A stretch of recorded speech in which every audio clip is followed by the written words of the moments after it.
Hey, what's up, Mavs, and welcome back to Maverick Postgame. We'll give you all the game-breaking stats, off-the-wall wins, heartbreaking losses, and in-depth analysis of our CMU athletics.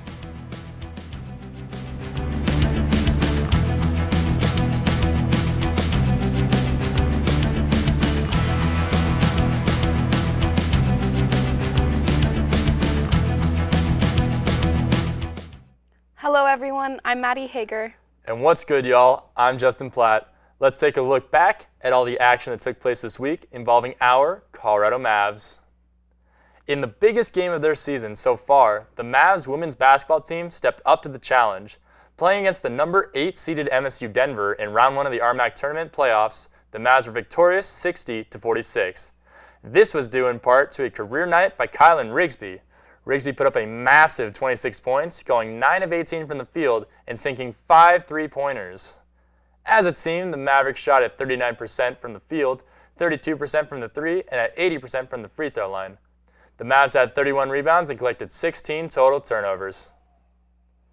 The number 1 ranked Mavericks will play the number 4 ranked Colorado School of Mines in a semifinal game Friday night in Bronson Arena. With a win, they will advance to the final game of the tournament, which will be played on Saturday night at 6 p.m. against the winner of the number 3 Westminster and the number 7 Dixie State. The Colorado Mesa men's basketball team won in thrilling fashion Tuesday night against the number 5 seeded UC Colorado Springs. With just 3.8 seconds remaining in the game, senior Tommy Nuno stole the ball to seal the deal. The Mavs' leading scorer was Ethan Richardson, who put up 18 points. As a team, the Mavericks shot at 45% from the field and at 22% from the 3. The Mavs shot at an impressive 100% from the free throw line, while also collecting 26 rebounds and 12 turnovers. The Mavericks will head out on the road for the RMAC tournament semifinals. They will play top-seeded Dixie State at 7 p.m. on Friday evening at St. George in Burns Arena. The Mavericks baseball team tied in their series against Minot State University last week. In the first game of the series, the Mavs started with a 3-0 lead, but after a big fourth inning where the Beavers scored 5 runs, the game began to fall out of hand. The final score of the first match, CMU 10, Minot State 11. The second game between the teams was even worse for CMU. After starting with a 4-2 lead in the first 5 innings, the Mavs fell behind 13-10 in the final 4.